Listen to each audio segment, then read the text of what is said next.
வேட்டையரோட shoe ஆட்டைய போறதுக்காக அவர் ரூமுக்கு போட அந்த நேரம் பார்த்து இந்த லூசுக்காக பக்கத்து ரூம்ல சந்திரமுகி கட்டப்ல டான்ஸ் ஆடிட்டு இருந்திருக்கா. அதை நான் சரியா கவனிக்காம ஷூவோட சைஸ் கரெக்டா இருக்கான்னு பாக்குறதுக்காக அதை மாட்டிக்கிட்டு 4 ஸ்டெப் நடந்து பார்த்தேன். சைஸ் கரெக்டா இருந்துச்சா சரவணன்? இப்ப அது முக்கியம் இல்ல செந்தில். நடந்து பாத்துக்கிட்டு இருந்த என்னைய கங்கா பாத்துட்டா. ஐயோ அப்புறம் என்ன அவ என்ன பாக்க நான் அவளை பாக்க, மறுபடியும் அவ என்ன பாக்க நான் அவளை பாக்க, ஒரே அஜால் குஜால் தான்.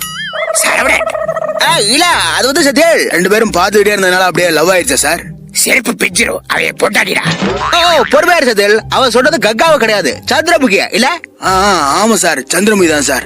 இல்ல சரவணன், இவனை பத்தி உங்களுக்கு தெரியாது. நான் சொல்றத கேளு செந்தில். வேண்டாம், நீங்க எதுவும் சொல்ல வேண்டாம். என் படவியை பத்தி தப்பா பேசவே இந்த வீட்டுல இருக்க வேண்டாம். அவட வெளியே போச்சுருக்க, அவட வெளியே போச்சுருக்க சரவணன். சரவணன் ஏ குடுமி எங்கடா போறீங்க? செந்தில் ஒரு வழியா வேண்டாம் டோண்டால பேசி முடிச்சியாப்பா. நாங்க இங்க இருக்கோம் வந்து